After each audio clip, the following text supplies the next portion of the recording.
हाँ, तो x plus Y plus Z आपको 8 दिया गया, तो x plus Y plus Z equals 8 है आपके पास। एक्स वाई वाई जेड और जेड एक्स की वैल्यू आपको 20 दी गई है, ठीक है। आपको निकालना है भाई यहाँ पे x cube plus y cube plus z cube minus 3xyz, ये कितना होता है, ये आपको एग्जैक्टली निकालना है, ठीक है। तो जब हम इसको निकालने जाते हैं तो हमें पता है डेफिनेटली हमें इसका फॉर्मूला यूज़ करना पड़ेगा, राइट। पर जब हम x cube plus y cube plus z cube minus 3xyz लिख रहे होते हैं तो formula basically x plus Y plus z bracket में x square plus y square plus z square minus का एक्स वाई माइनस का वाई जेड माइनस का z x, ये फॉर्मूला है हमारा बेसिकली। तो हमें चाहिए, देखो x plus Y plus z हमारे पास है, x Y Y z Z x में से हम सब में से माइनस कॉमन निकालेंगे तो ये x y plus z x आ जाएगा, वो भी मेरे पास है। तो यानी कि मेरे पास सिर्फ किसकी वैल्यू नहीं पता, मुझे x square plus y square plus z square की वैल्यू नहीं पता। तो पहले तो मुझे x square plus y square plus z square की वैल्यू निकालनी पड़ेगी। कैसे निकालेंगे, इसको स्क्वायर करके, स्क्वायरिंग बोथ द साइड करके। तो x square plus y square plus z square plus 2xy plus y z plus z x, ये हमने आइडेंटिटी यूज़ कर ली। देखो वैसे आइडेंटिटी है 2xy plus 2yz plus 2zx, तो सभी में से 2 मैंने कॉमन निकाल लिया, x y plus y z plus z x को मैंने ब्रैकेट में रख दिया और इक्वल्स में आ गया 64। अब आप देखें ये यहाँ से x square plus y square plus z square और प्लस में है 2, तो एक्स वाई जेड और जेड एक्स की वैल्यू 20 दी गई है, तो इस पूरे की जगह पे आप 20 रख सकते हो। तो 2 इंटू 20 हो गया इक्वल्स में 64 हो गया। तो ये हो गया आपका x square plus y square plus z square, 20 2 सा 40 हो गया, तो 64 माइनस 40। तो आप देख पा रहे हो x square plus y square और प्लस का जेड स्क्वायर आपको 64 माइनस 40 दैट इज 24 आपको मिल गया। तो देखो अब x square plus y square plus y z square की भी वैल्यू आपके पास आ गई। तो अब इस क्वेश्चन को करना ईजी हो जाएगा। अब हम डायरेक्टली आइडेंटिटी लगा देंगे भाई, ठीक है। तो x cube plus y cube plus z cube minus 3xyz is now equal to x plus Y plus z which is 8, x square bracket के अंदर x square plus y square plus z square which is 24, we got 24 right. Minus में x y plus y z plus z x, मैंने minus common ले लिया सभी से, तो further 8 bracket के बाहर ही रहेगा, 24 अंदर ही रहेगा। माइनस में एक्स वाई वाई जेड और जेड एक्स की जगह पे हम रख देंगे 20। तो logically 24 minus 20 is 4, we got 32। See इसमें हमें दो बार आइडेंटिटी लगानी पड़ी, एक तो हमें लगानी पड़ी x plus Y plus z का होल स्क्वायर, राइट, क्योंकि मुझे x square plus y square plus z square निकालना था, x cube plus y cube plus z cube minus 3xyz निकालने के लिए। तो पहली आइडेंटिटी मुझे वहाँ पे लगानी पड़ी, तो वो एक काम हमें करना पड़ा। बाकी फिर हमने उसमें डायरेक्टली आइडेंटिटी लगा दी क्योंकि बाकी सारी चीज़ें हमें पता थी, ठीक है। चलिए अब हम सेकंड क्वेश्चन की तरफ चलते हैं। देखिए क्वेश्चन कहता है अभी कि x माइनस 2 और x प्लस 2 जो है वो इसके दो इसके फैक्टर हैं।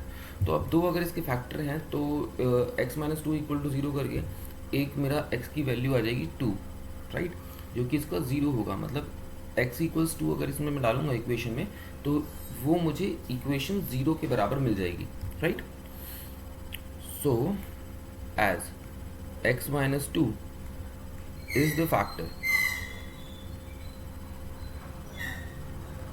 so x minus 2 equals to 0, x equals 2 is the 0 of equation. Same x plus 3 अगर फैक्टर है तो x प्लस 3 को इक्वल टू 0 रखो, x minus 3, x equals minus 3 आपका क्या हो जाएगा, 0 आ जाएगा। तो दो जीरोज आ गए मेरे पास। तो लॉजिकली अगर मैं इसको px मान लूँ, राइट, इस इक्वेशन को अगर हम px मान लें तो P2, राइट, P x की वैल्यू अगर मैं 2 डाल दूँ इस इक्वेशन में तो वो 0 के बराबर होगा। तो 2 का क्यूब प्लस में a, 2 का स्क्वायर प्लस में b, 2 माइनस 30। अब P2 तो 0 आ जाना चाहिए, राइट, मतलब x की वैल्यू इक्वेशन में डालते ही इक्वेशन क्या बन जानी चाहिए, 0। बन ही जाएगी। चलिए 2 का क्यूब होता है 8, 2 का स्क्वायर होता है 4a, so next 2b minus 30। आप देख पा रहे होंगे यहाँ से मुझे एक इक्वेशन मिल जाएगी, माइनस का 22 प्लस का 4a प्लस का 2b। इसको मैं अगर फर्दर सॉल्व करूँगा तो 4a plus 2b minus not minus equal to 22। ठीक है, ये मेरी पहली इक्वेशन मेरे को मिल गई। ऐसे ही हम क्या करेंगे, दूसरी इक्वेशन निकालेंगे। अब देखिए कैसे निकालेंगे हम दूसरी इक्वेशन को। वो आएगा p माइनस 3, यानी कि p की वैल्यू अगर मैं -3 डालता हूँ तो भी इक्वेशन क्या बन जाएगी, 0 बन जाएगी, राइट। तो -3 डाल लेते हैं, -3 का क्यूब प्लस a -3 का स्क्वायर प्लस b -3 और फिर माइनस का 30 इक्वल्स टू में 0, राइट। चलिए नेक्स्ट स्टेप होगा, माइनस को 27 आ जाएगा, माइनस प्लस 9a आ जाएगा, माइनस का 3b आ जाएगा और माइनस का 30 इक्वल टू 0 हो जाएगा। अब सुनिए आगे, माइनस का 27 और माइनस का 30, माइनस का 57 हो जाएगा, तो ये 9a minus 3b equals plus का 57 उधर। आई थिंक मैं इसमें से 3 कॉमन ले सकता हूँ, तो अगर मैं दोनों में से यहाँ से 3 कॉमन लेता हूँ तो ये 3a माइनस का b बचेगा, और वो जो 3 कॉमन मैंने लिया वो उधर जाके 57 से अगर मैं उसे डिवाइड कर दूँगा, चलिए उससे मैं अगले स्टेप पे डिवाइड करूँगा, राइट। अब करते हैं 3a minus b divide equal to 57 divide by 3।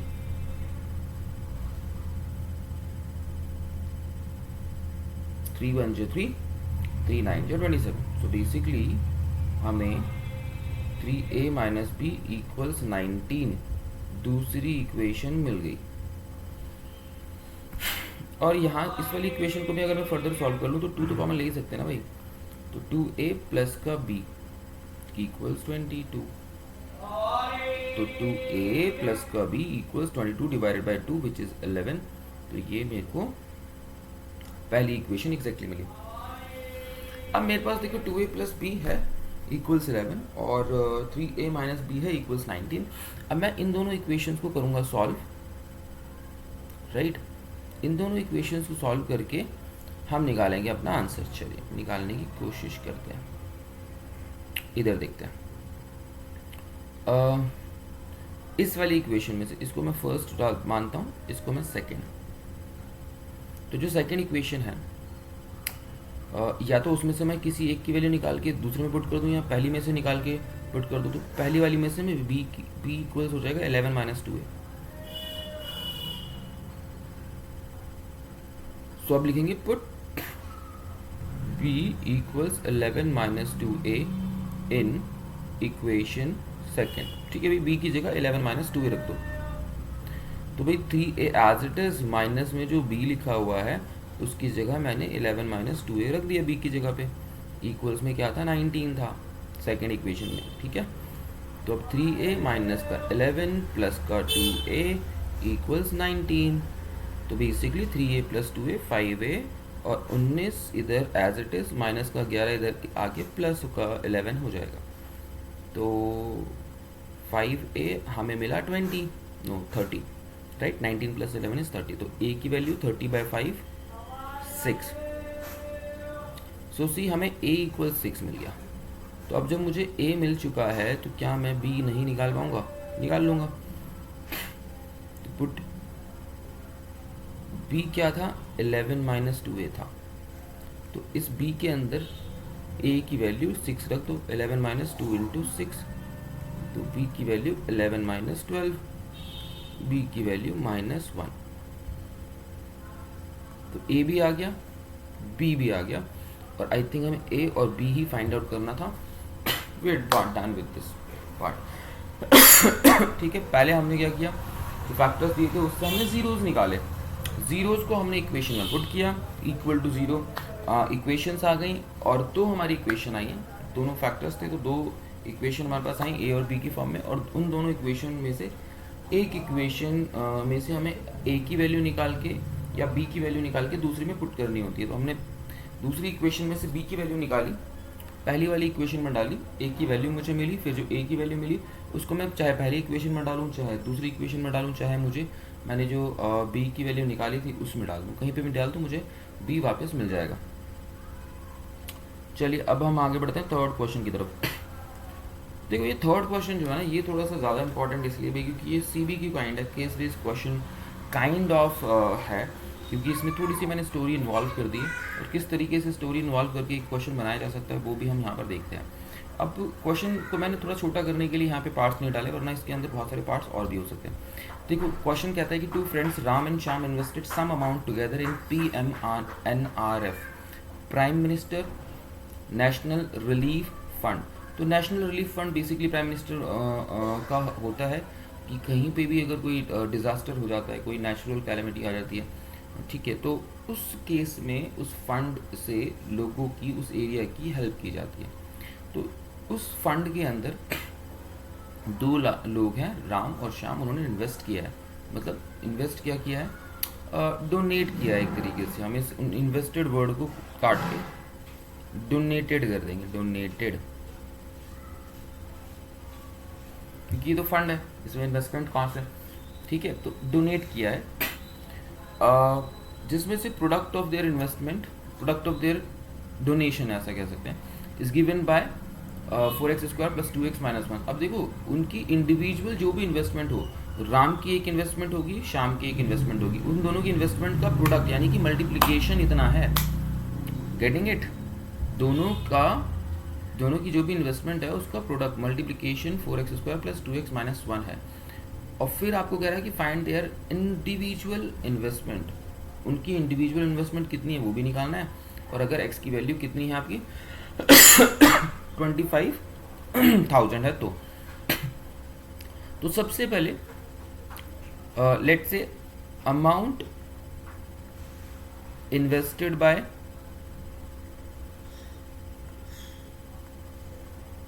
Ram is equals to a, same amount invested by Shyam is equals to b. तो इतना इतना अमाउंट उन दोनों ने इन्वेस्ट किया, तो क्योंकि उसने बोला हुआ है कि भी दोनों की इन्वेस्टमेंट का प्रोडक्ट इसके बराबर है, तो यानी कि A into b, product of their investment यही होगा ना, A into b, product of their investment A into b होगा, जो कि 4x² + 2x - 1 के बराबर है, ठीक है। A अगर मुझे मिल जाए और B अगर मुझे मिल जाए तो A है individual investment of Ram, B है इंडिविजुअल इन्वेस्टमेंट ऑफ श्याम। तो कुछ नहीं करना, इसी डिग्री 2 की इक्वेशन को दो फैक्टर में कन्वर्ट कर देंगे, दो फैक्टर आ जाएंगे, तो पहला फैक्टर जो होगा वो ए की इन्वेस्टमेंट को रिप्रेजेंट करेगा, और जो दूसरा फैक्टर होगा वो बी की इन्वेस्टमेंट को रिप्रेजेंट करेगा। अब यहाँ पे ए और बी थोड़े स्वैप भी हो सकते हैं, तो उसमें बहुत ज़्यादा फिक्स चीज़ें नहीं रखेंगे, but still we can have an idea. चलिए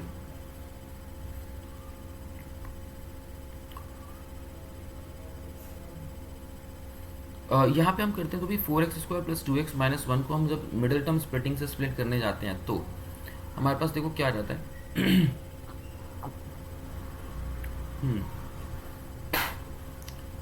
इसको हम करेंगे 2x को हम कर लेंगे, हमें चाहिए 4, राइट। तो 4 - 2 कर लें तो 2 आ जाएगा, राइट। हाँ, तो 4x² प्लस का 4x माइनस का 2x, right.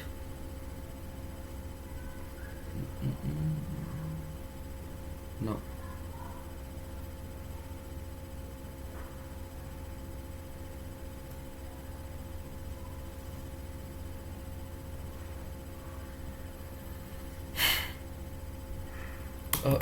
there's some issue with the equation, I think.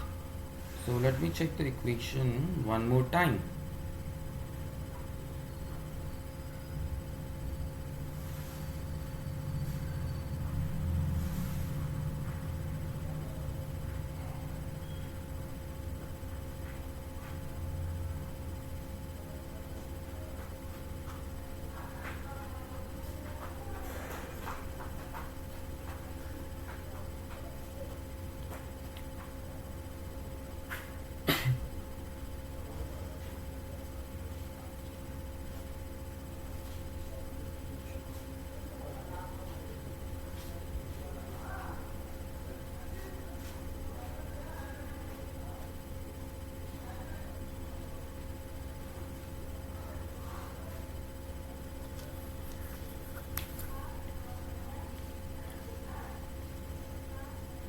Let's do one thing, let's change the equation here, क्योंकि हमारा तो मेन मकसद है, क्योंकि सी ये जो इक्वेशन है ये इक्वेशन गलती से लग गई। अगर मैं यहाँ पे देखूँ कि भाई क्या इसके रियल रूट्स पॉजिटिव हैं या पॉसिबल हैं भी या नहीं, तो हमारे पास डिस्क्रिमिनेंट निकालने का मेथड होता है वो, जो कि होता है B square minus 4ac, right. तो वो मैं देख लेता हूँ बी स्क्वायर माइनस 4ac क्या है, कहीं वो नेगेटिव तो नहीं, बी स्क्वायर यानी कि हमारा है 2b, तो फिर 2 का स्क्वायर 4 हो गया, minus 4 into a which is 4 and into c -1, तो ये तो रूट में आएगा भाई फिर।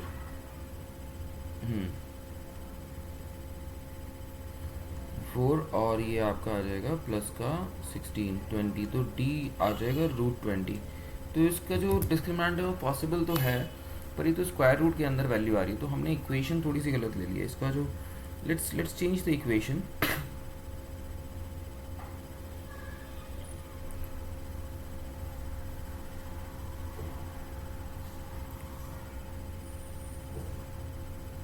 For now let's take 3a square, इसको हम कट कर देते हैं, 3x square plus 17a 17x और प्लस का 10। हम ये इक्वेशन हम ले लेते हैं, थोड़ी सी बड़ी है पर ठीक है। तो इसको हम सॉल्व करेंगे, रेदर कि हम इसको सॉल्व करें, इसको हम सॉल्व करेंगे, राइट। तो अभी इस इक्वेशन की जगह पे मैंने दूसरी इक्वेशन ले ली है, क्योंकि हमारा तो मेन मोटो है इक्वेशन को समझना। और ये इक्वेशन यूज़ इसलिए नहीं कर रहे क्योंकि ये स्क्वायर रूट के अंदर इसका डिस्क्रिमिनेंट आ रहा है, और ये क्लास 10th के लेवल का हो जाएगा, हमें अभी स्क्वायर रूट ऑफ डिस्क्रिमिनेंट ये सब चीज़ें नहीं करनी है। तो अभी इसको हम दूसरी इक्वेशन लेके सॉल्व करते हैं। तो सेम a इंटू बी जो होगा अभी वो 3x स्क्वायर प्लस 17x और माइनस का प्लस का 10 आ जाएगा, राइट। इसको मैं काट देता हूँ, दिस इज इररिलेवेंट।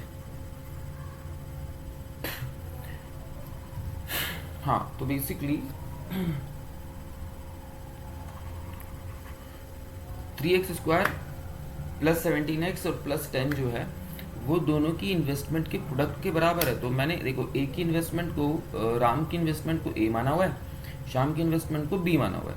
तो a into b 3x square plus 17x plus 10 के बराबर हो जाएगा। अब आपको ये भी पता होना चाहिए भी क्या करते हैं कि जो हमारा कोफिशिएंट ऑफ एक्स स्क्वायर है उसको कांस्टेंट टर्म से करते हैं मल्टीप्लाई, तो आएगा 30, और मिडल टर्म को इस तरीके से स्प्लिट करते हैं कि प्लस या माइनस करने पर तो मिडल टर्म की वैल्यू ही आ जाए, और पर जब उन दोनों चीज़ों को मल्टीप्लाई किया जाए, उन दोनों टर्म्स को मल्टीप्लाई करा जाए जिनको स्प्लिट किया है, तो हमारा प्रोडक्ट के बराबर आना चाहिए 30 जैसे कि। तो कर लेंगे 3x स्क्वायर प्लस 15x और प्लस का 2x। देखो 15 और 2 17 भी होता है, और 15 2 30 भी होता है, तो बिल्कुल सही बैठ रहा है हमारा हिसाब किताब।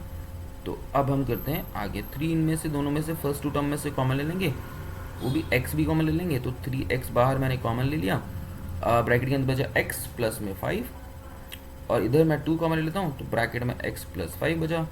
अब a इंटू बी देखिए, x प्लस 5 कॉमन लिया जाएगा तो 3x प्लस 2 हमारे पास आ जाएगा।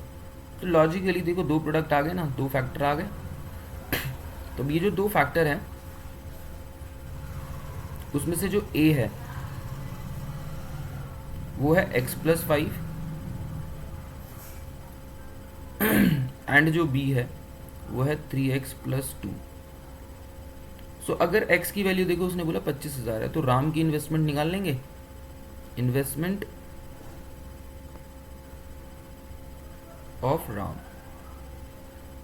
25,000, देखो x प्लस 5 है ना, तो x की जगह आप 25,000 डाल दो, 25,000 प्लस में 5 25,005, तो 25,005 रुपीज़ राम की इन्वेस्टमेंट है।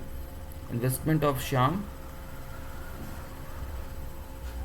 3x प्लस 2, इस भाई ने थोड़ी ज़्यादा इन्वेस्टमेंट की है, तो किसके बराबर आ जाएगी, देखें 3 इंटू 25,000 प्लस 2। अब 25,000 इंटू में 3 75,000 हो जाएगा, तो 75,002 रुपीज़ इन्वेस्ट शाम ने की है। तो इतनी इन्वेस्टमेंट हो गई टोटल दोनों की, और इस तरीके से मैंने निकाल दिया आंसर। तो बेसिकली इस तरह के क्वेश्चंस में अगर मुझे पॉलिनॉमियल से कोई क्वेश्चन ऐसा देना पड़े जो केस बेस्ड क्वेश्चन हो, तो मैं एक इक्वेशन लूँगा डिग्री 2 की या डिग्री 3 की, और उसके अराउंड मैं एक कहानी डेवलप करूँगा कि दो लोगों ने इन्वेस्ट किया, उनके इन्वेस्टमेंट का प्रोडक्ट, देखो डिग्री 2 की इक्वेशन प्रोडक्ट से ही आएगी, ठीक है, तो इसलिए वहाँ पे प्रोडक्ट लिखा गया। या फिर कि भाई फील्ड है, एरिया की इक्वेशन आपको दी गई है, उसके दो फैक्टर निकाल लो। तो बेसिकली डिग्री 2 की इक्वेशन के दो फैक्टर तो तुम्हें निकालने ही निकालने हैं, ये ध्यान रखना है। डिग्री 3 की इक्वेशन उसके तीन फैक्टर तो निकालने ही निकालने हैं, और फिर बाकी का क्वेश्चन उसके ऊपर डेवलप हो जाएगा। अंडरस्टूड? ठीक है, चलिए। तो आज के लिए इतना ही। ये चैप्टर हमारा रिवाइज कंप्लीट हो चुका है, इसका रिवीजन। इसके अंदर जो आइडेंटिटीज बेस्ड क्वेश्चन है वो आप और अच्छे से करें तो बात बनेगी। बाकी डिग्री 2 का फैक्टराइजेशन, डिग्री 3 का factorisation, that is really very important. ये तो आप कर ही रखें, इसके बिना तो होगा ही नहीं। डिग्री 2 का और डिग्री 3 का फैक्टराइजेशन आपको पता है किस तरीके से होता है, वो बताया भी गया है, तो आप कर रखेंगे। ठीक है, तो फिर हम नेक्स्ट, अब जो होगा नेक्स्ट चैप्टर का ही रिवीजन डालेंगे। जो इंपॉर्टेंट क्वेश्चन लगेंगे मुझे तो मैं यहाँ डाल दूंगा, और आप यहाँ से चेक कर सकते हो। तो बाय बाय।